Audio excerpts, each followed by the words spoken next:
The Quiet Sergeant Part 1, What Nobody Saw Coming. The sound wasn't loud. That's the thing nobody talks about afterward.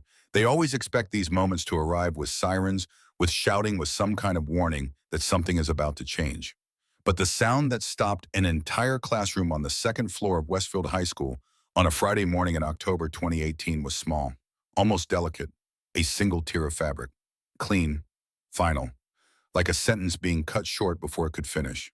28 students heard it. Every one of them turned toward the front of the room where their new English teacher stood near the third row of desks, one hand pressed flat against her collarbone, holding the torn edge of her blouse against her chest. Her eyes were open. Her face didn't move. She didn't gasp, didn't step back, didn't reach for anything.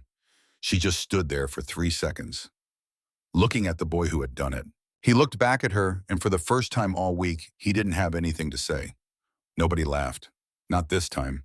She turned and walked to the door, pulled it open without rushing, stepped into the hallway, and the door swung shut behind her with the quietest possible click, the sound of someone choosing very deliberately not to slam it.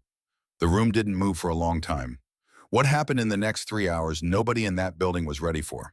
But to understand what happened that Friday, you have to go back 14 months.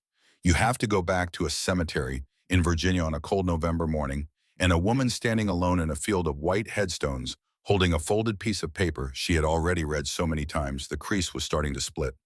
Arlington National Cemetery is exactly what it looks like in photographs. That's the thing that strikes people when they go for the first time. They expect it to be different somehow, smaller or less formal, or somehow more human than the images suggest. It isn't. It is precisely as vast as it appears, precisely as orderly, precisely as silent. The headstones are regulation white marble, regulation dimensions, regulation spacing, row after row after row over 600 acres of rolling Virginia ground, so precise and so endless that from a distance it stops looking like a burial ground and starts looking like something else entirely. Like an argument, like someone trying to make a point about the cost of something by laying it out in stone, one name at a time, as far as the eye can follow. Claire Mercer stood in Section 60. Section 60 is where the recent wars come to rest. Afghanistan, Iraq. The ones that happened on television in real time while people were eating dinner or watching football or putting their kids to bed. The headstones there are newer than the rest, the marble's still bright, the dates close enough together that they don't feel like history yet, they feel like last week. She was 27 years old that morning. She wore her husband's army sweatshirt because she had stopped being able to sleep without it 3 months ago and hadn't thought to change. Her breath came out in small, white puff. The grass under her feet was stiff with the cold. The headstone in front of her read, Daniel James Mercer Sergeant, 1st Class, 3rd Battalion, 75th Ranger Regiment, beloved husband, October 4th, 1988, November 9th, 2017. She had memorized those lines a long time ago. She didn't need to read them anymore. She stood there anyway. In her left hand, she held a folded piece of notebook paper soft at the corners from handling the kind of softness that only comes from something being opened and closed too many times. She didn't unfold it. She knew what it said. He had left it on the kitchen counter the last morning before his final deployment. A single sentence written in his handwriting, the letters slightly slanted the way they always were when he was writing in a hurry. Keep teaching the world kindness, Claire, even when it forgets what kindness means. She had found it after he left. She had laughed at first because that was so entirely like him, to leave a note like that as casually as other people left a grocery list. She had folded it up and put it in her jacket pocket and hadn't thought much about it until 8 weeks later when a uniformed officer knocked on her apartment door, and she understood, without opening it, exactly why he was there. For the 8 months after that morning, Claire did not teach anything. She didn't go outside much. She didn't answer her phone much. She ate enough to function and slept in short stretches and spent long hours sitting at the kitchen table where the note had been, not reading it, not doing anything with it, just sitting near the place where his handwriting had been. People came, friends, family, former colleagues from Fort Benning, Chaplain's counselors. She was polite to all of them. She answered their questions in complete sentences. She thanked them for the casseroles. And then they would leave, and she would sit back down at the table. The note was the thing that eventually moved her. Not because of what it said, she had read it so many times by then that the words had temporarily lost their meaning, the way a word repeated too many times in a row stopped sounding like a word. It moved her because of what it asked. Not a request exactly, more like a direction, a heading. The kind of thing you say to someone when you don't know how much time you have left and you want to make sure they know which way to go when you're not there to point. She applied for the teaching position at Westfield High School in August. Westfield was 40 minutes from her apartment in Columbus. She had never taught there, never visited, barely knew where it was. She chose it because it was far enough from Fort Benning that she could stop hearing the bass in her sleep, and close enough to her sister in Columbus that she wouldn't be completely alone. She didn't tell anyone from her military life where she was going. She just packed 4 boxes, drove north on I-71, and started over. There was one thing she brought that she almost didn't pack. It was in her nightstand drawer now in the small apartment she'd rented in Reynoldsburg, a coin roughly the size of a $50 heavier than it looked. One side carried the crest of the 75th Ranger Regiment, the tab, the scroll, the screaming eagle. The other side bore the motto in small, clean letters, Rangers lead the way. The edge was milled at 20 even intervals, a detail specific to the 3rd Battalion's coins, the kind of thing only someone who had spent time around that unit would notice or know. Daniel had pressed it into her hand on their wedding day, which was not the conventional moment for that kind of gesture, but Daniel had never been especially conventional about timing. She had carried it since. She kept it in the drawer because she couldn't bring herself to wear it and couldn't bring herself to put it in a box. She looked at it most nights before she turned the light off. Then she'd close the drawer and lie in the dark and try to sleep. She started at Westfield on a Monday. Principal Raymond Hargrove met her at the front office that first morning, handshake, firm expression, the particular combination of genuine welcome and barely concealed exhaustion that belongs exclusively to administrators who have been doing this job long enough to stop expecting things to be easy. Hargrove was in his mid-50s, the kind of man who had once been an athlete and still moved like it, though. The years had added weight and a permanent set to his jaw that hadn't been there in his 30s. He was fair. He was tired. He had lost 4 English teachers in 2 years, 3 to burnout, and 1 to a better-paying district, and he was not a man who had room for another vacancy. He walked Claire down the main hallway to her classroom on the 2nd floor, pointing out landmarks: the attendance office, the guidance suite, the faculty lounge with the coffee maker that worked only if you kicked it once on the left side, and gave her the information she needed in the direct, economical way of someone who had delivered it many times and had learned to tell the difference between what new teachers needed to know and what they could figure out themselves. One piece of information he gave her twice: room 214, period 3, 12th grade English. He said it once factually and once carefully, with a pause in between that carried meaning. She said she understood. She didn't yet, but she would. Room 214 had 28 students, most of them seniors who had been at Westfield long enough to have worn grooves in the place. They knew which hallways got crowded, which cafeteria lines moved fastest, which teachers would actually follow through, and which ones were making noise. They were not bad kids, most of them. They were 17 and 18, and they were tired of being in a school that felt tired, and that exhaustion came out sideways, the way it always does at that age, in small acts of performance and minor cruelties and the general low-level testing of whatever patience was available. The back row of room 214 was where Marcus Calloway sat. He was 17 years old, not particularly tall, but built wide across the shoulders in the way of someone who had done physical work since he was young. He wore his dark hair cut close to the same way every week and had a tattoo on the inside of his left forearm that he had gotten at 16 from a friend's older brother, 2 dates rendered in plain block numbers with a dash between them. Nobody in the school had ever asked him what the dates meant. He had never volunteered the information. On his right sat Jake Pruitt, who was Marcus's oldest friend in the sense that they had grown up on the same street and fallen into the same orbit without ever quite choosing it. Jake was lean and quick to laugh and had the particular quality of some people at that age of being good at reading a room without having any strong feelings about what he read. He followed Marcus because Marcus had always been the one in front, and he had never thought much about whether that was a choice or just a habit. On his left sat Tyler Voss, who was quieter than the other two and had been since middle school, when something had shifted in him in a way nobody had ever directly addressed. Tyler was not mean. He was present in the way that an observer is present, watching a recording, not quite participating, waiting for a cue about what kind of scene this was supposed to be. Together, the 3 of them had been the reason 2 of Hargrove's 4 lost teachers had updated their resumes. They hadn't driven those teachers out through anything dramatic. They hadn't needed to. They were good at the slower work, the low-level murmur.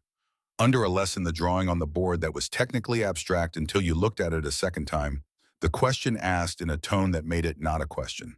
The kind of thing that adds up over weeks until a person starts dreading Sunday nights. The The teacher before Claire had lasted 6 weeks.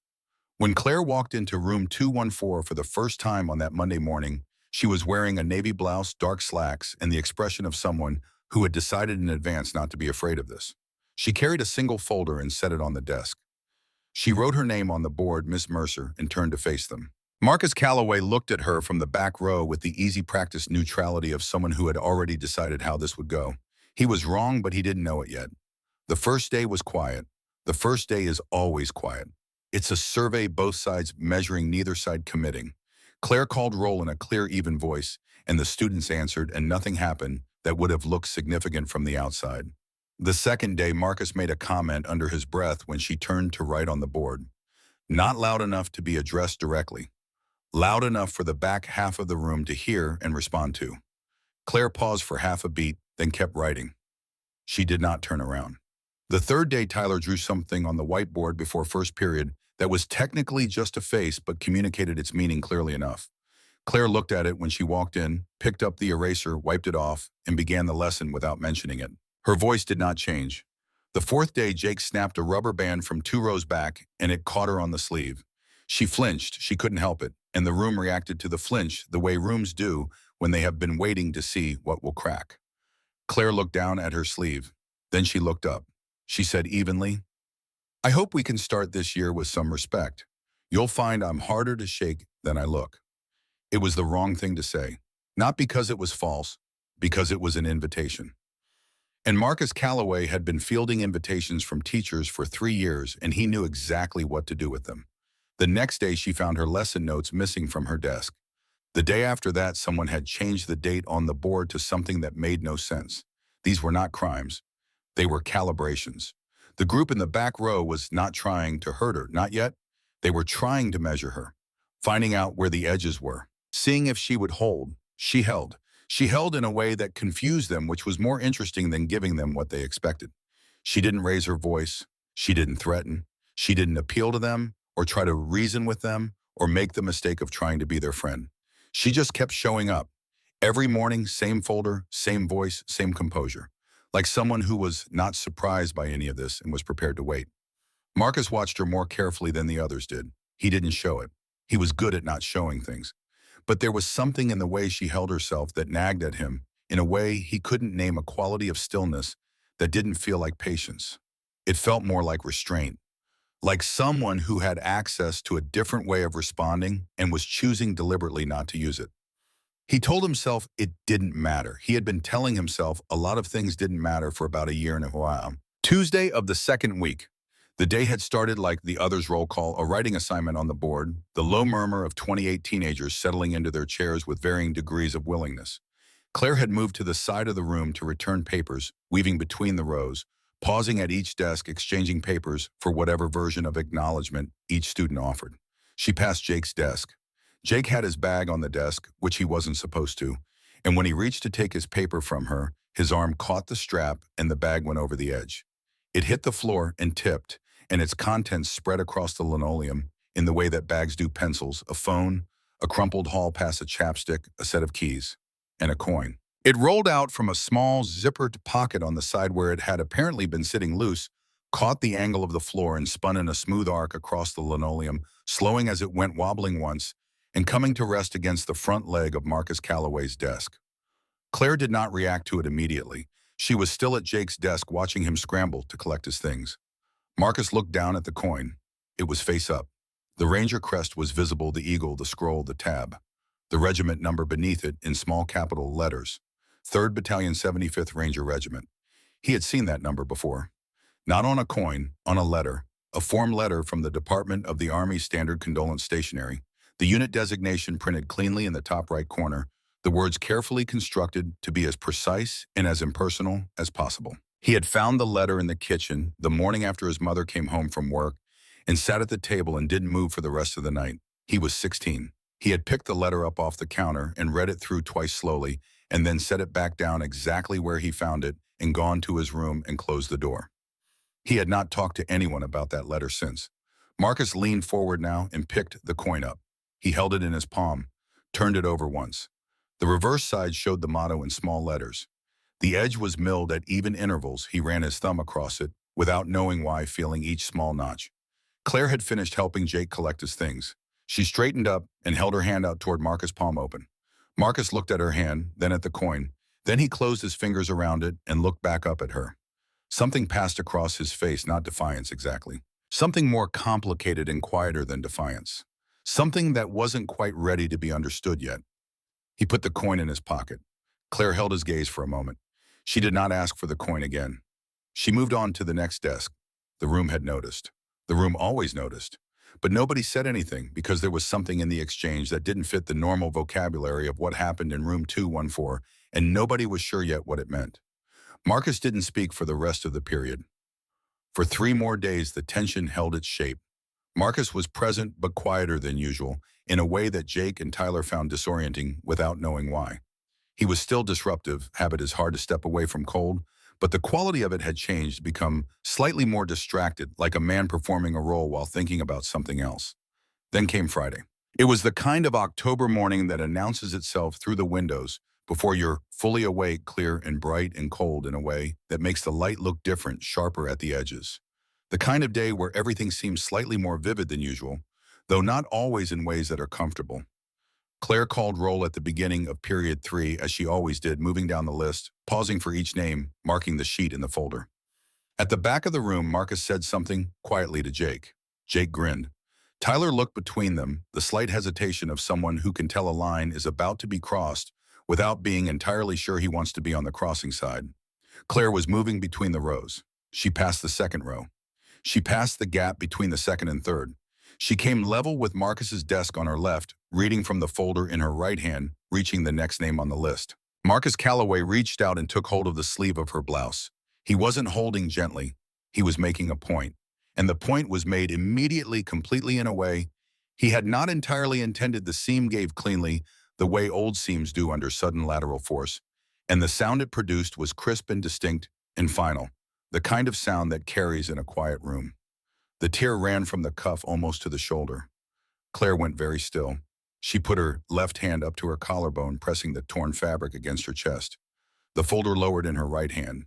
She turned her head toward Marcus, and she looked at him. She didn't say anything. She didn't yell, didn't accuse, didn't cry.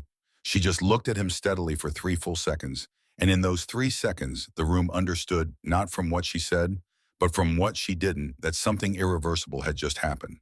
Nobody laughed. Not Tyler, who usually laughed at everything. Not Jake, who had been waiting for the reaction. Not the 25 other students who had been watching the back row run its low-level campaign for 2 weeks. Marcus opened his mouth. He said, "Ms. Mercer, She was already moving toward the door. No rushing, no performance. Just a woman walking toward a door, holding her blouse closed with one hand, the folder still in the other, her footsteps even on the linoleum. She pulled the door open. She stepped through. The door swung shut with the quietest possible sound. Hargrove was in the hallway 2 classrooms down.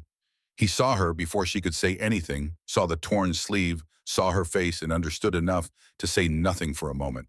Then, "Do you want me to call the police?" Claire stood in the hallway, took a slow breath, looked at the wall. "No," she said. I know what the district can do." She adjusted the fabric over her shoulder. "I don't want him expelled. I don't want him arrested." She paused. "I want him to learn something." Hargrove looked at her for a long moment in the way of a man trying to read a situation he has not encountered before. "All right," he said finally. He did not fully understand what she meant. None of them did. But they were about to. The Quiet Sergeant, Part 2, what was already there. The announcement came at 1:47 in the afternoon. It went out over the intercom in the flat administrative voice that Westfield used for everything from lunch reminders to early dismissals, which meant that most students heard it the way they heard all intercom announcements, as background noise, as wallpaper, as one more piece of information that probably didn't apply to them. All seniors report to the gymnasium at 2:15 for a mandatory physical education session. That was all it said. In room 214, the 30 minutes between the announcement and 2:15 passed with an unusual quality of quiet. The substitute who had taken over after third period ran out the clock with a worksheet nobody completed. Marcus sat at his desk in the back row and looked at the surface of his desk for most of it. Jake tried twice to start a conversation and gave up both times. Tyler said nothing at all, which was not unusual for Tyler, but the quality of his silence was different from his usual silence. in a way that was hard to describe precisely. The hallways filled at 212 with the sound of 200 senior year students moving toward the gym with the low shuffling energy of people who have been told to go somewhere without being told why.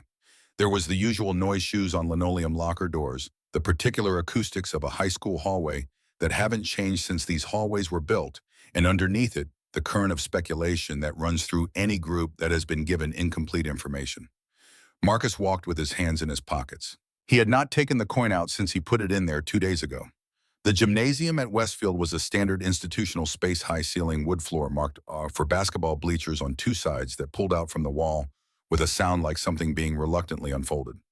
The school's athletic banners hung along the north wall, the oldest ones faded to a color that no longer quite matched what the school colors were supposed to be. The space smelled of floor wax and rubber, and the particular compressed air quality of rooms that spend most of their time closed. The students filled the bleachers without being organized about it, the way students fill bleachers everywhere, clumping by group, leaving spaces between groups, the social geography of the school year reasserting itself in miniature. Marcus sat near the top of the left bleacher with Jake on one side and Tyler on the other. From up there, he could see the whole floor. The floor was empty. Principal Hargrove stood near the center court line. Beside him was a woman in a gray Army physical training shirt and dark training pants, her hair pulled back, standing with her weight evenly distributed and her hands loose at her sides in the particular way of someone who has spent a long time being comfortable in their own body without needing to perform it. The room took a moment to understand what it was seeing. Then the room understood. The sound that went through 200 teenagers was not quite noise and not quite silence. It was the sound of a collective recalibration, the sharp intake and held breath of people rapidly revising a set of assumptions they had been operating on without examining them. Jake said very quietly, "No way." Tyler said nothing. His mouth was open slightly. Marcus looked at Claire Mercer standing on the gymnasium floor and felt something happen in his chest that he did not have a name for. Hargrove waited for the room to settle. He was good at that, at the pause that communicated without saying it, that the room would settle or they would stand here until it did. 200 students settled. This semester, Hargrove said, we're adding a self-defense module to the senior physical education requirement. The person leading that module comes to us with credentials that most schools in this state can't access. He paused exactly one beat. This is Sergeant Claire Mercer, former Army Combatives Instructor Level 3 certified. She served with the 75th Ranger Regiment. She is now one of your teachers, and she will tell you the rest herself. He stepped back. Claire did not move toward the center of the space or adjust her stance or look around the room to take attendance of the attention being paid to her. She just began speaking in the same even clear voice she used in room 214, as if nothing about the context had changed. I'm going to tell you one thing before we do anything else, she said. What you're learning in this module is not about hurting people. It's about understanding how force works, where it comes from, how it moves, and how you redirect it. If your first instinct is to use what you learn here to hurt someone who can't defend themselves, you've missed the entire point. We're going to talk about that more as we go. She looked around the room once. Right now, I need a volunteer. The gymnasium did not produce a volunteer. This was expected. It is always expected. The dynamic of a large group asked for a volunteer in an unfamiliar context follows the same pattern. It has always followed a general deflection, a looking sideways at whoever is nearby, a silent calculation of risk. Nobody wants to be first when first means standing in front of everyone before anyone knows what standing in front of everyone is going to look like. Claire let the silence hold for 10 seconds. Then Marcus Calloway. She said it the way she said names during roll call. Not as a command, not as a challenge, just as a fact delivered clearly without any particular emphasis. Marcus looked up from the bleachers. 200 people looked at Marcus Calloway. Jake made a sound that was half laugh and half something more cautious. Marcus sat still for a moment. He was doing the same calculation anyone does in that situation, the math of what refusing looks like against the math of what going looks like. He was 17, and he had spent 3 years making sure that his particular variety of refusal never looked like anything other than a deliberate choice. He was not going to let a Thursday afternoon in a gymnasium change the way he held himself in front of his school. He stood up. He came down the bleachers with the deliberate ease of someone who is committed to appearing unbothered, and he stepped onto the gymnasium floor and walked to where Claire was standing, and he stopped about 4 feet from her with his arms loose at his sides and a look on his face that communicated to everyone who knew him that he was absolutely fine with whatever happened next. "Go easy on me," he said. There was laughter from the bleachers, the comfortable knowing laughter of a crowd that recognizes a performance they've seen before and appreciates it. Claire nodded once. She said, "I'll show you the move before we do it." Standard defensive response to a forward grab. "Watch my feet first." She demonstrated the footwork, a half step, a pivot weight shifting to the back leg. She showed it twice, slowly narrating each component in the direct language of someone who has taught physical technique enough times to know which words map cleanly onto which movements. Then she said, "Ready?" Marcus said, "Sure." What happened next took approximately 3.5 seconds. Claire stepped forward. Marcus reacted the way anyone reacts to forward movement, which is to resist it. His weight shifted forward, his hands came up.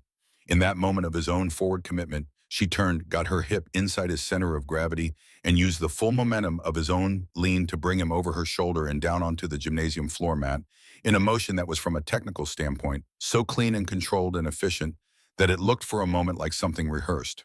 Marcus landed flat on his back on the mat. The gymnasium produced a sound that was not quite a gasp and not quite a cheer. It was something between the two. The involuntary noise of 200 people experiencing something they did not expect to experience. Marcus lay on the mat looking up at the gymnasium ceiling. Claire stood above him, her weight still balanced, breathing normally. "That's a basic dynamic hip throw," she said in the same tone she had used to explain everything else. "Ranger Combative's introductory level. The important thing to notice is that I used about 40% of my own strength in that technique. The rest of that was him." She paused. "His weight did the work. I gave it a direction." She extended her hand. Marcus looked at her hand, then he took it, and she helped him to his feet. He stood on the mat next to her, and for the first time in the 6 years he had been at Westfield High School, in one form or another, he did not know what his face was supposed to do. "Good," Claire said to him quietly enough that it was almost just for him. "Thank you." She turned back to the room. "Pair up," she said. "We're going to start with stance." The gymnasium exhaled and began to move. Marcus walked back toward the bleachers to collect his things, and Jake stepped down to meet him. And Jake's face was doing something complicated, the look of someone who has just watched a thing that rewrites a piece of the world they thought they understood. Tyler came down behind him. He didn't say anything. He put his hand briefly on Marcus's shoulder once and then dropped it. Marcus said nothing. He went through the rest of the session, standing in the back of the paired groups doing the drills, with the particular quality of focus that looks like intensity from the outside but is actually something more interior. The concentration of someone who is working on a problem that has nothing to do with their hands. When the session ended and Hargrove dismissed the seniors, Marcus went directly to his locker, got his jacket, and walked out of the building to the bus stop without talking to anyone. He rode the 47 bus home. He lived 12 minutes from school by bus in a neighborhood of medium houses with medium yards that had been working class in 1975 and were working class, still the kind of neighborhood where the houses all had the same bones and had accumulated different surfaces, different siding, different fence conditions, different states of the ongoing negotiation between maintenance and entropy. His mother's house was the beige one on the corner with the good gutters she'd had replaced 3 summers ago, and the side yard that was technically a garden and practically a strip of determined grass. His mother worked nights at the Reynoldsburg manufacturing facility and would not be home until 6 in the morning. Marcus let himself in, dropped his bag by the door, and went to the kitchen. He stood at the counter for a moment. The kitchen was clean, the way it was always clean. His mother was particular about the kitchen, insisted on it, said it was the one room in a house that told you the truth about a family. He filled a glass of water and drank it and set it in the sink. Then he sat at the kitchen table and took out his phone. He typed into the search bar, Claire Mercer, 75th Ranger Regiment. He stared at the results. The first relevant hit was an obituary from the Columbus Dispatch dated November 22nd, 2017. He tapped it. The page loaded slowly on his phone. A photograph first, a man in army dress uniform, formal portrait style, the kind taken at the beginning of a career when everything is still ahead. Dark hair, steady eyes, the particular expression of someone who has just been told to hold still and is holding still but would rather be moving. Beneath the photograph, Sergeant First Class Daniel James Mercer, 3rd Battalion, 75th Ranger Regiment, killed in action on November 9, 2017, in Helmand Province, Afghanistan. Survived by his wife, Claire Ann Mercer of Columbus, Ohio. A memorial service will be held at Arlington National Cemetery. Marcus read it twice. November 9, 2017. He set his phone face down on the table. Outside, a truck went past on the street. A dog somewhere down the block made its routine complaint about the truck. The refrigerator ran its low hum in the corner. Marcus sat without moving for a while. Then he got up from the table and went down the hall to his mother's room. He did not go in often. It was her space, and they both understood that without talking about it, the unspoken protocol of two people who have had to become careful about each other's territories because the territories are all they have. But he had been in there enough to know where she kept the things that mattered most to her, which was in a brown cardboard box on the shelf in the closet behind her winter sweaters, in a spot he had never been directed to, but had found years ago the way children find the hidden places in their parents' lives. He took the box down and carried it to the kitchen table. He opened it. His mother had organized it with the care of someone who had thought a great deal about what to keep and how to keep it. The bronze star was in a hinged case, velvet lined, the metal itself precisely centered. Next to it was the letter from the Department of the Army in an envelope that had been handled enough to go soft at the corners, the letter inside it still folded exactly as it had arrived. There was a folded American flag in a triangular sleeve. There was a set of dog tags on a ball chain, the metal worn smooth from years of wear before it had been worn by anyone at home. And there were photographs. Most of them Marcus had seen before at various ages and various states of interest. His parents at their wedding, his father in uniform at Fort Benning squinting against the Georgia sun, his father holding Marcus as an infant with the expression of a man who has recently been handed something extraordinary and is not yet sure of his grip. Marcus went through them slowly. He came to one he had seen before but not looked at carefully. It was a standard 4x6 print, slightly faded at the edges in the way of photos printed from digital files that sat in a phone too long before anyone got around to printing them.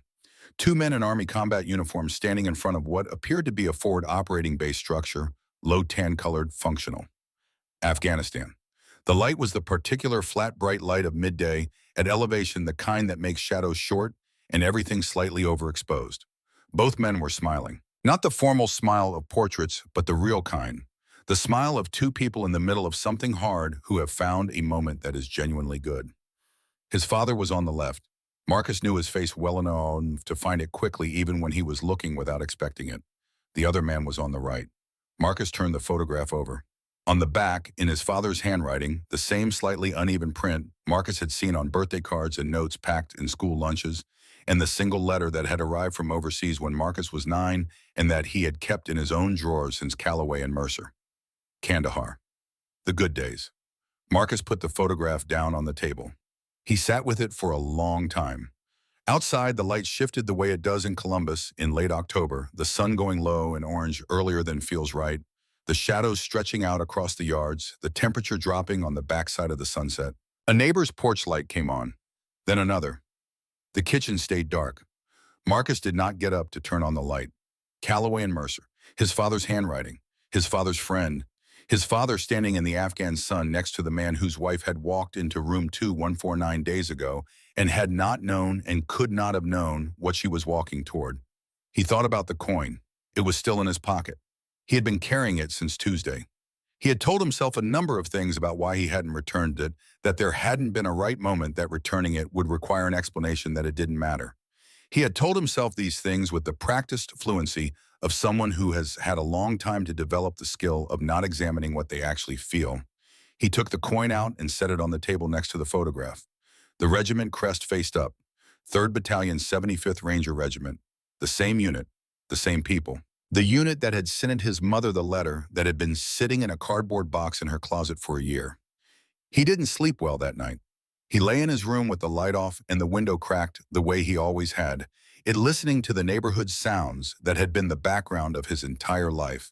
The traffic on the cross street, the occasional bark of the dog 2 houses down, the particular sound of this neighborhood settling into its nighttime self. Sounds he had heard every night for 17 years. Sounds that were tonight somehow insufficient. He was up before his alarm. He made coffee because he had watched his mother make it enough of times that it was automatic, and he sat at the kitchen table with the mug in front of him and the photograph in his hand, and he thought about 2 men standing in front of a building in Kandahar in 2016, smiling for a camera that someone had thought to bring and everything that had come after. He went to school. He went to school and he sat in his seat in room 214, and when Claire came in with her folder and set it on the desk and wrote the assignment on the board, he said, "Nothing." He did not whisper to Jake. He did not draw anything. He did not perform the particular variety of low-level disruption that had become over 3 years as automatic to him as breathing. He just sat there and did the assignment. Jake noticed within 5 minutes. He looked at Marcus twice, then at the front of the room, then at Marcus again doing the math. He decided against saying anything, which was the right decision, and he did his own assignment. Tyler noticed too, with the instinct of someone who monitors group dynamics as a primary occupation. He glanced at Marcus once, adjusted something in his posture, and settled in. Claire called roll. She came to Marcus's name and he said here, and she marked it and moved on without any change in her voice or expression, without any acknowledgement of the changed quality of the room. And Marcus watched her do this and thought, without quite framing it as a thought, that this was a particular kind of discipline. Not the discipline of ignoring something, but the discipline of knowing when to let a thing arrive at its own pace. The morning passed, the afternoon passed. On the surface, in the observable geography of Westfield High School, things appeared to have arrived at a kind of equilibrium. The back row of room 214 was quiet. The new teacher was teaching. The disruptions that had characterized the first 2 weeks had subsided into something that looked, from Hargrove's perspective, like the normal settling that happens when a new teacher finds her footing and a classroom finds its level. He told his assistant principal as much in their Thursday check-in. He considered the situation managed. He would look back on that assessment later. What Hargrove did not know, what nobody knew except Jake Pruitt, and Jake had decided in a flash of inspiration that he was already privately proud of, was that Jake had been recording. Not the gym session. That had been public, attended by the whole senior class, the kind of thing that existed in the memory of 200 people and would eventually make its way into the general archive of school stories that get passed down through years. Jake hadn't needed to record that. He had recorded the moment in room 214. He had been doing it almost by accident. His phone had been out, angled at nothing in particular, not for any specific purpose. But when Marcus had reached for Claire's sleeve, Jake had tilted the phone toward the front of the room, out of instinct, the reflex of a generation that has grown up understanding that the things worth having are the things you caught before you knew you were catching them. He had reviewed the footage that night. It was 12 seconds long. The audio was clear enough. The image was clear enough. He hadn't done anything with it yet, which he told himself was because he was waiting for the right moment, but which was more honestly because something about the footage made him uncomfortable in a way he hadn't fully looked at. Something about the 3 seconds of Claire standing there, one hand pressed flat against her collarbone, not crying, not yelling, just looking at Marcus with that particular expression, that particular stillness. But Jake was 17, and the discomfort of 17 rarely wins out over the entertainment value of 17, and by Friday morning, he had talked himself into it. He sent the clip to the Westfield senior group chat at 7:43 in the morning before first period with a caption he thought was funny. By 8:30, it had 300 views. By 10:15, a parent had forwarded it to Hargrove's email with a message that used the words liability and lawsuit in the same sentence. By noon, 3 more parents had called the main office. By 1:30, a reporter from a local Columbus news outlet had shown up at the school's main entrance, asking to speak with an administrator, and the school's secretary had locked the front vestibule and was waiting for Hargrove to tell her what to do. Marcus found out about the video at lunch. He found out because Tyler showed him his phone across the cafeteria table, and Marcus watched the 12 seconds of footage play without expression, and then Tyler went to say something, and Marcus said nothing, just put his tray on the rack by the cafeteria door and walked out into the hallway. He went looking for Jake. He found him near the water fountains at the junction of the first and second floor stairwells, where Jake was standing with 2 other boys from their usual periphery of acquaintances, holding his phone with the particular posture of someone waiting to be congratulated. Marcus came around the corner, and Jake looked up and read his face and had just enough time to say, "Marcus." It was just before Marcus's right hand connected with his left cheekbone in a short, controlled strike that knocked his glasses off his face and put him against the wall. Jake slid down the wall and sat on the linoleum. The 2 other boys stepped back. Marcus stood with his hands at his sides, breathing through his nose, looking at Jake on the floor. "Where is your phone?" Marcus said. Jake from the floor, Marcus. "Where is your phone?" Jake pointed to where it had landed 3 feet away. Marcus picked it up. He looked at the screen. He put it in his pocket.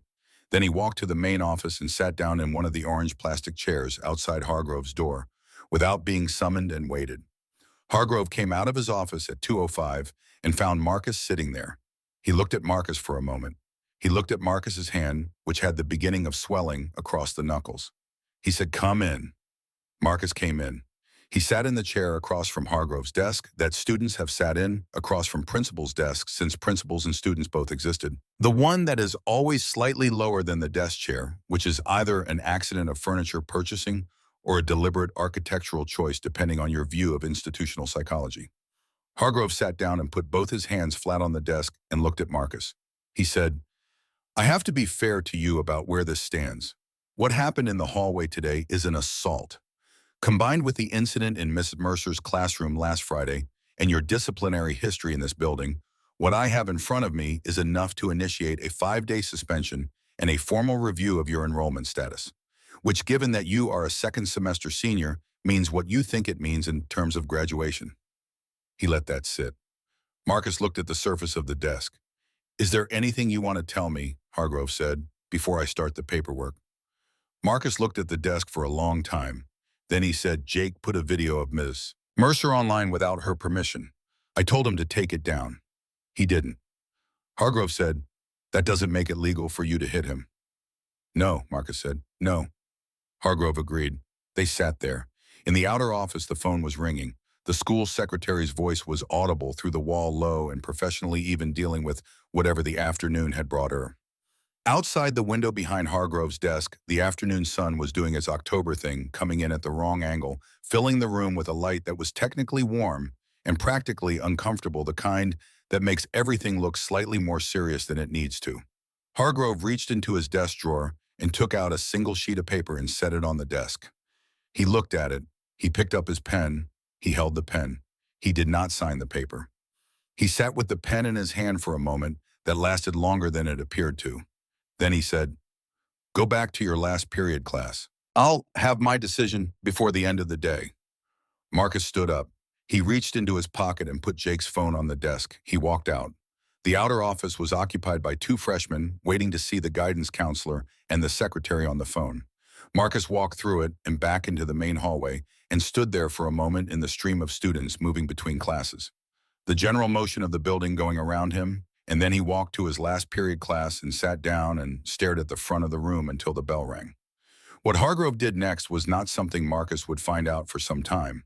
What Hargrove did was sit at his desk after Marcus left and hold his pen and look at the suspension form and think about the specific and complicated geometry of a problem that does not resolve cleanly in any direction you can see from where you're sitting. And then there was a knock at his office door. His secretary said through the door, "Miss Mercer is here. She says she'll only need a minute." Hargrove looked at the door. He said, "Send her in."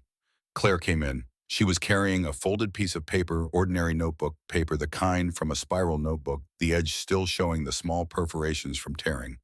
She set it on Hargrove's desk without saying anything first. Hargrove unfolded it. It was handwritten, brief, 7 sentences. He read it through once. Then he read it again more slowly. He looked up at Claire. She was standing in front of his desk with her hands at her sides, and her face held the same expression it held in every classroom interaction Hargrove had observed in the past 2 weeks, controlled, clear, nothing given away that she wasn't choosing to give. "You understand what he did," Hargrove said. "Not a question. I understand what he did," Claire said. "This letter is not asking you to ignore what he did. It's asking you to consider whether removing him from this building's the best way to address it." Hargrove held the letter.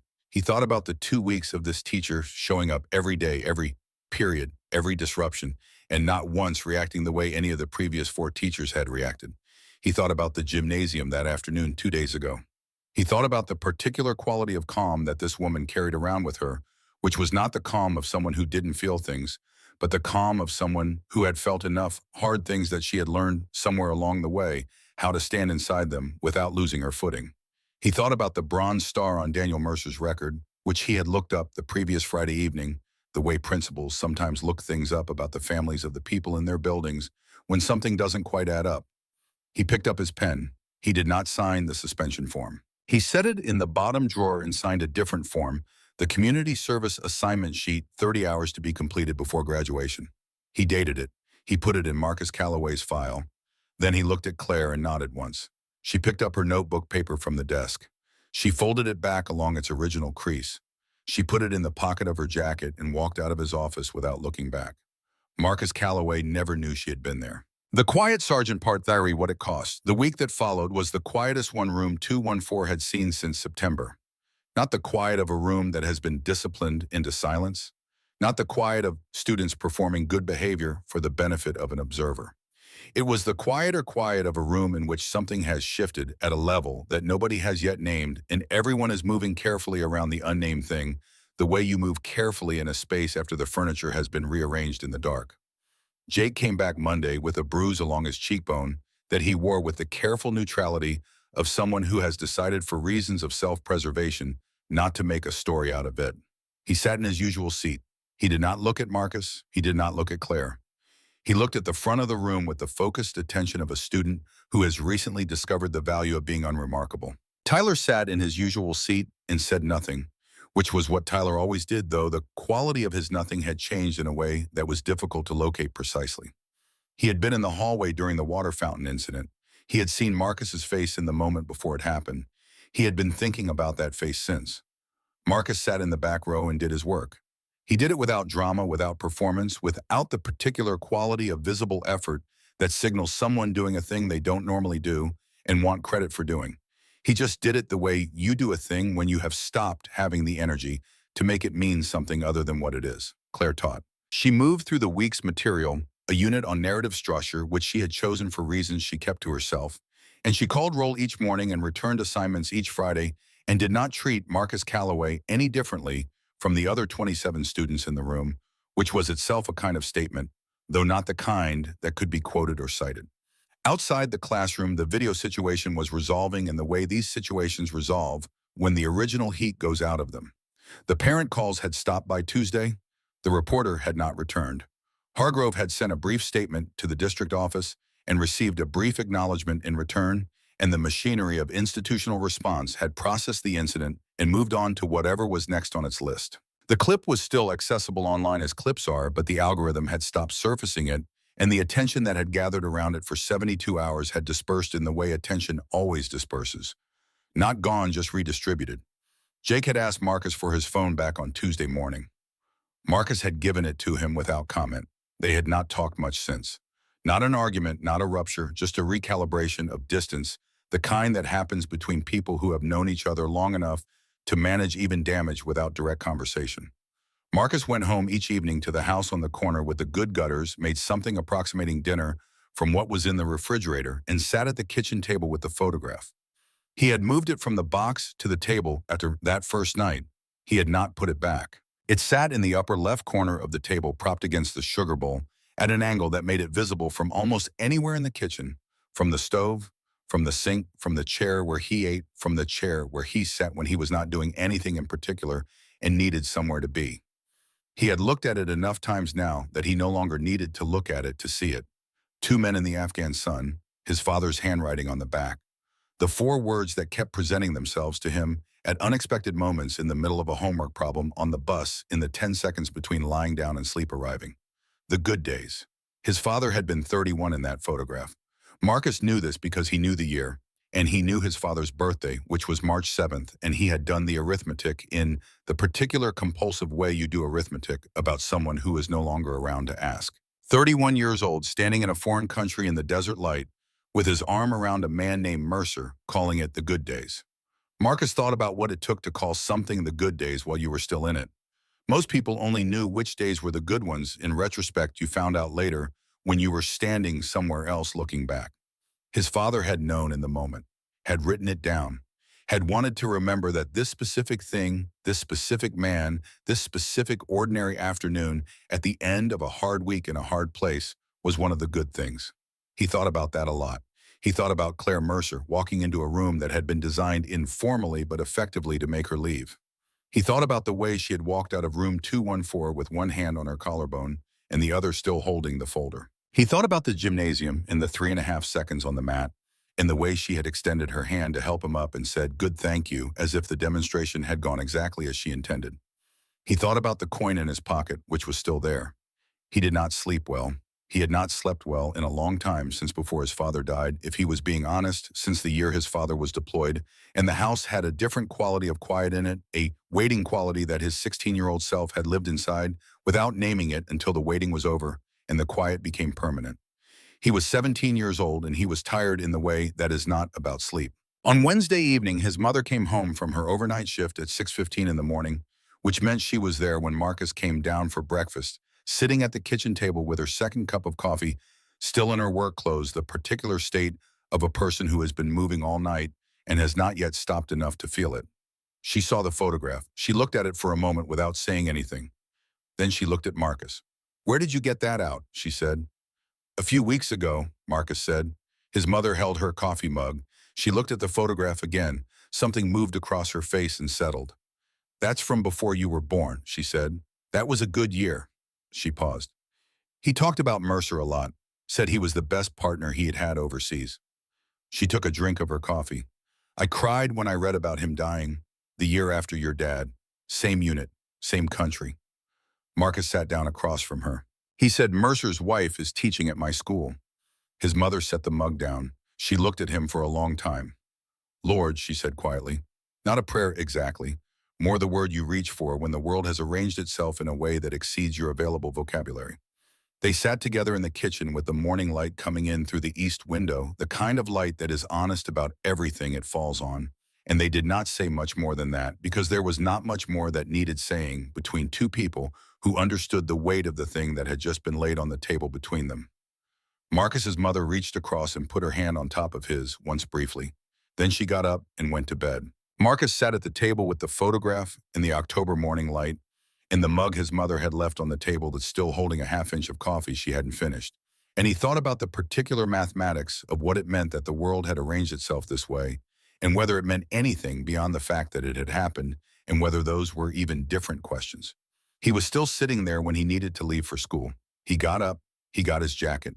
He put the photograph in his inside jacket pocket, the one with the zipper, the one his mother had sewn an extra button on the inside of when he was 15, so things wouldn't fall out. He went to school. He went to third period. He sat in his seat. He did his work. The day that changed what came next started as days of that kind often do, in a completely ordinary way. It was a Tuesday in early November, overcast, in the way that Columbus is overcast in November. Not dramatically, not with any weather system intent, just the particular grayness of a Midwest sky that has forgotten what it was doing and settled into a kind of ambient diffusion that makes the light flat and the shadows soft, and the whole day feel like something happening inside a room with the curtains drawn. Marcus was between second and third period, moving through the first floor hallway with the particular pace of someone who has exactly enough time to get where they're going if nothing interrupts them. The hallway was its usual self, the stream of bodies, the locker sounds, the 3-minute passing period energy. That is the same in every high school, in every state, a brief controlled loosening between the structured hours. Marcus was passing the boys' bathroom on the east end of the first floor when he heard something. Not a specific sound. More the quality of sound, the particular acoustic signature of a small space containing a dynamic that was wrong. The sound of someone trying not to make a sound. The sound of more than one person's breathing in an enclosed space where the ratio of bodies to willingness was badly off. He stopped. He looked at the bathroom door. He looked at the clock on the wall above the water fountain, 2 minutes and 40 seconds until the bell. He looked at the bathroom door. He stood there for what was objectively about 4 seconds, though it did not feel like 4 seconds from the inside, because the calculation happening in those 4 seconds was not a fast one. It was the calculation that arrives eventually for everyone, the one that asks you who you are when the answer has consequences and nobody is grading you on it. He thought about his father standing in a building in Kandahar in 2016, in the middle of the noise and the smoke, and the specific mathematics of that moment, making a calculation that went one way instead of another. Marcus pushed open the bathroom door. There were 3 of them. Juniors from the look of them, 16, maybe 17, the particular physical confidence of boys who have recently grown into their shell and have not yet had occasion to test the limits of it. They had Noah Briggs backed against the far wall near the last sink. Noah Briggs was a freshman. He was 5'3" and weighed maybe 130 pounds and was in his first year at Westfield. He was the kind of kid that groups like the one currently occupying the bathroom with him located through a kind of instinct, the same instinct that operates in any hierarchical system for identifying who is unlikely to cost you anything. Noah had his backpack pulled around to his front arms, crossed over it, his jaw set with the determination of someone who has decided not to show what they're feeling, which Marcus recognized from the inside out. The 3 juniors looked at Marcus when he came in. Marcus looked back at them. He was a senior. He was known in the building in the way that people become known in buildings like this one, not famous exactly, but carrying a weight of reputation that preceded him into rooms. The three juniors knew who he was. The tallest one said, "This doesn't involve you, man." Marcus walked to where Noah was standing. He put himself between Noah and the three of them. He said, "Yeah, it does." What followed was not long, but it was not nothing. Marcus was one person, and they were three, and they had already committed to a version of events that required them not to back down in front of each other, which is the specific social dynamic that makes these situations harder to exit cleanly than they need to be. He took two hits that landed, one to the ribs, one across the left side of his face, before Mr. Burke, the chemistry teacher, came through the door, responding to a notification from a student who had seen Marcus go in and had done quickly and quietly what needed doing. Burke called it from the door. The three juniors stopped. The room sorted itself out. Marcus stood against the far sink, one hand on his ribs, breathing. Noah was unhurt. The three juniors were walked to the office. Marcus sat on the bench in the nurse's room with a bag of ice against the left side of his face and the particular internal stillness of someone in whom a great deal has just been decided without words. His ribs would be sore for a week. His lip had a cut that would close on its own. His left eye was going to be spectacular by morning. He was not thinking about any of that. He was thinking about the way his father was standing in the photograph, not posed, not arranged, just present. Standing in a specific place at a specific moment because the specific place was where he needed to be. He looked at the ceiling of the nurse's room and thought about how simple that was, how entirely simple. The door opened. Claire came in. She did not come in quickly or with the particular quality of alarm that adults bring to rooms containing injured teenagers when they are not sure what they are going to find. She came in at a normal pace and pulled a chair from the corner and set it next to the bench and sat down. She looked at his face. She did not say anything for a moment. Then she said, "How are your ribs?" Marcus said, "Fine." She nodded, accepting this at face value. They sat in the nurse's room in the gray November light for a while. The nurse had stepped out to deal with the paperwork on the juniors. The room was quiet in the way of institutional rooms during off hours, the specific quiet of a space that is usually occupied and is currently not, which has a different texture from spaces that are usually empty. Marcus said without looking at her, "I found the picture." Claire did not ask which picture. She sat with her for a moment. Then she reached into the inside pocket of her jacket. She took out her phone. She opened the Photographs app and scrolled to a specific image and turned the phone so Marcus could see the screen. It was a scanned document. The header read, "Department of the Army," and below that, the unit designation, and below that, the classification marking that had been removed when the document was declassified in March of 2018. It was an after-action report. The relevant section was highlighted in yellow, the way you highlight a thing when you want to make sure you can find it quickly when you need it during the collapse of structure, B at grid reference 14SQFOF 774, 2 under indirect fire. Corporal David Allen Calloway entered the compromised structure and extracted Sergeant First Class Daniel James Mercer, who had been incapacitated by falling debris. Corporal Calloway sustained shrapnel wounds to both lower legs in the process of extraction. Sergeant Mercer survived. Corporal Calloway was evacuated for treatment and subsequently recommended for the Bronze Star with Valor device by his commanding officer. Marcus read it. He read it again. He held the phone with both hands, the ice bag sitting forgotten on the bench beside him. Claire sat in the chair and did not look at the phone. She looked at the middle distance of the room at some neutral point in the air between them, with the expression of someone who has thought carefully about how to be present in a particular moment and has arrived at the conclusion that being present means staying still and letting the moment do what it is going to do. Marcus set the phone down on the bench slowly, carefully, as if setting down something that might break. He looked at the wall. Outside the window of the nurse's room, a November wind had picked up, moving through the campus trees. The last of the leaves were going. They were past peak color now, past the brief, spectacular week, into the dull gold final stage where the trees are letting go of things they have been holding all year. A few of them moved past the window in the wind, the ordinary eternal motion of a thing releasing itself into whatever came next. Claire said quietly, "The building collapsed during a firefight. Daniel was inside when it came down. He was trapped under the debris." She paused. "Your father went in when the shooting was still active. He didn't wait for it to clear. He went in because Daniel was in there, and there was not a version of events he was willing to accept where he waited." Marcus's jaw was set. The muscle along the side of his face, the uninjured side, was working. He pulled Daniel out and took the shrapnel in both legs, doing it Claire said. Daniel had 2 broken ribs and a concussion. Your father had 43 pieces of shrapnel removed from his lower extremities over the following week. She paused. Daniel used to say he could never entirely account for the year after that. Said it felt borrowed. Said he spent it trying to be worth what it taked. Marcus turned his head toward her. His face was doing something that had very little to do with the bruising. Your father, Claire said, is the reason I had a husband for 1 more year after Kandahar. He is the reason I had the year I had. He is the reason that when Daniel died, there was another year's worth of him to miss. He is the reason I am sitting in this building at all. She said it plainly in the tone of someone presenting a fact because it was a fact.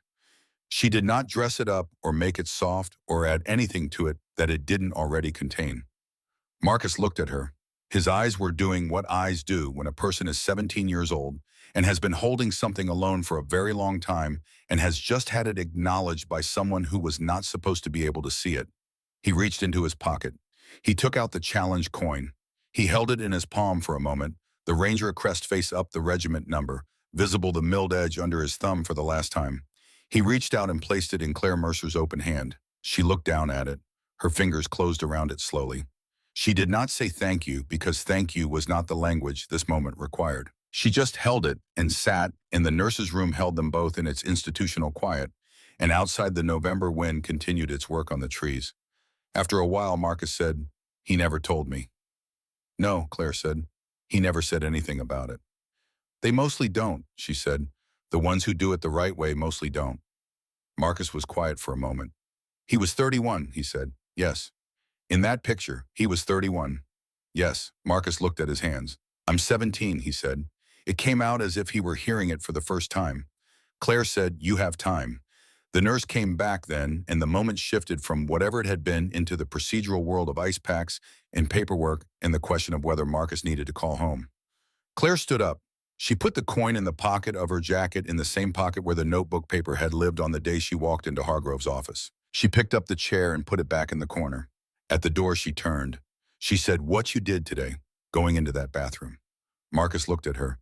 "Your father would have done the same thing," she said. She walked out. Marcus sat on the nurse's bench with the ice bag and the after-action report still open on the phone she had left on the bench beside him, the declassified facts of a Tuesday afternoon in Kandahar in 2016, and he thought about his father's handwriting and the good days and the specific calculation that a 31-year-old man had made when the building came down, and he thought about the 4 seconds he had stood in the first-floor hallway, looking at a bathroom door and the thing that had moved through him when he made the choice he made. He thought they might have been in some important way the same calculation. He sat with that for a long time. What came after did not come all at once. It came the way changes of the real kind come not in a single moment of transformation, but in the accumulation of smaller things, each one unremarkable on its own, each one sitting on top of the last until the stack is high enough to see over. Jake came to Marcus on Wednesday and sat with him at lunch and said without preamble, "I shouldn't have put it up." That was all. Marcus nodded. Jake opened his lunch and they ate, and the distance between them was still present, but it had changed shape, become navigable instead of fixed. Tyler asked Noah Briggs if he wanted to sit with them on Thursday. Noah, who had not known what to do with himself in the cafeteria since September, sat with them. He was quiet, but it was the quiet of someone paying attention, which is a different thing entirely from the quiet of someone waiting to disappear. In room 214, something had settled into a different register. It was still a class. Claire still taught, still called roll, still returned papers on Fridays with the marks in the margin. She had developed a reputation for specific brief aimed at what was actually on the page rather than what the page was trying to be. But the quality of the room was different now, in a way that was almost physical. The air in it held differently, the way air holds differently in a room where a window has been opened. Marcus did not transform. He was still Marcus Calloway, 17 years old with a bruised face and a community service sheet in his file, and a history in this building that was not going to be erased by November. He was still the boy from the back row. He still had opinions about authority and systems and the particular variety of institutional attention that had been directed at him his entire life. He had not arrived somewhere. He was not finished. But something had been named. Something that had been moving underground for a year and a half had come to the surface where it could be carried differently, not heavier, exactly, but more honestly. Known weight properly distributed was always easier to carry than unknown weight held alone. He completed his 30 hours of community service in the weeks before winter break, clearing storm debris from the school grounds, repainting the hallway near the gymnasium, sorting the materials donations for the school's annual food drive. He did it without complaint and without performance, the way you do work when the work is the point, and you have stopped needing it to mean something else. In January, he went to Hargrove's office by appointment, which was a new kind of sentence for Marcus Calloway to be living inside, and proposed a thing. Hargrove listened. The thing Marcus proposed was this: a fund operated through the school's student council to support the children of military families at Westfield who were facing financial hardship. He had looked up how it worked, the paperwork, the school district approval process, the basic mechanics of setting up a named fund. He had typed up a 2-page summary. He had printed it. He put it on Hargrove's desk. The fund would be named the Callaway Mercer Memorial Fund. His father's name first, because his father's handwriting had started the thing, and because it was his father's handwriting that had been on the back of the photograph that Marcus carried now in the inside pocket of every jacket he owned. Hargrove read the 2 pages. He said, "This is good work." Marcus said, "Thank you." Hargrove said, "I'll take it to the district office." The district approved it in February. The first donation came from a Veterans Association chapter in Reynoldsburg. The second came from a retired teacher who had heard about it from a current one. The third came in an envelope with no return address, containing a personal check and a note that said in handwriting that was not young, "For the families who wait. Thank you for remembering them." By spring, the fund had enough to cover 1 semester of tutoring costs for 3 students. It was not large. It was a beginning. Marcus told his mother about it on the evening the district approval came through. She sat at the kitchen table and read the approval letter and looked at the name on it, Callaway Mercer Memorial Fund, and she was quiet for a long time. Then she said, "Your grandfather would have said you did that right." Marcus said, "Yeah." He would have said doing it right means doing it where nobody sees you do it. Marcus thought about the nurse's room and the bathroom door and the 4 seconds in the hallway. "I'm working on that," he said. The graduation ceremony at Westfield High School was held on the second Saturday of June in the gymnasium, which had been transformed for the occasion into the version of itself that gyms become once a year when someone has put in the effort of folding chairs and borrowed floral arrangements, and the particular dignity of an event that means something specific to everyone who attends it, though it means different specific things to each of them. The seniors filed into the recorded version of a song that always sounds both exactly right and slightly inadequate for what it is trying to carry, which is the nature of music at ceremonies of this kind, and they found their seats, and the families in the bleachers found their version of stillness. And Hargrove said the things that needed to be said in the measured, genuine voice of a man who has presided over enough of these to know what they require. Marcus was the student speaker. He had been selected in April, which had produced a reaction among the faculty that ranged from surprised to guardedly optimistic, and which had produced in Marcus himself 3 weeks of sitting at the kitchen table with a legal pad and writing things down and crossing them out and writing different things. He stood at the podium in his cap and gown with the tassel on the wrong side because nobody had told him which side it started on, and he had guessed. He put both hands on the edges of the podium the way his father stood in the photograph weight distributed present. He looked at what he had written once. Then he looked up. He said, "I had a teacher this year who showed up to a place that had been designed informally but effectively to make her leave. And she didn't leave." He paused. "She didn't stay because it was easy. She stayed because she had decided before she got there what kind of person she was going to be when it got hard." The gymnasium was quiet. "She didn't teach us how to fight," he said. "She taught us what's worth fighting for." He stopped. He looked down at the podium for a moment. "My dad knew that too," he said. "That was all." He stepped back from the podium. The gymnasium was quiet for longer than gymnasiums. At graduation ceremonies are usually quiet, which is its own kind of response, the pause that happens when a room has received something it needs a moment to hold before it can express what it feels about receiving it. Then the applause began, and it built, and it kept building. Claire stood at the side of the gymnasium near the door that led to the hallway. She was in her regular clothes because she was a teacher, and teachers at graduation stand at the sides in their regular clothes while the seniors wear the gowns. She had the coin in the pocket of her jacket, which was where she kept it now. She listened to the applause. She watched Marcus Calloway walk back to his seat with the tassel on the wrong side, and she watched him sit down, and she watched him look at the floor for a moment, in the way you look at the floor after you have said the thing you needed to say, and the saying of it has cost you something, and you are not yet sure what you have been left with. Then she looked up at the window above the gymnasium door, the tall rectangular window near the top of the wall that showed a square of June sky, the particular blue of a Saturday morning in early summer in central Ohio, clear in the way that June is clear, open in the way that June is open, the color of a month that has not yet started narrowing toward fall. She stood in the light from that window. She held the coin in her closed hand. She did not say anything. She did not whisper to the window or to the sky or to any version of Daniel Mercer that she carried around inside her, which she did the way anyone carries the people they have lost. Not as ghosts, not as absence, but as a kind of permanent interior presence, a voice that becomes over time indistinguishable from the better parts of your own. She didn't need to say anything. She had already said it every morning since November 2017, in the act of getting up, getting dressed, driving to a building on the east side of Columbus, and walking through its front doors, and setting her folder on a desk, and calling the names of the people in the room, and waiting without rushing for whatever the day was going to require of her. Keep teaching the world kindness, even when it forgets what kindness means. She stood in the June light. She smiled.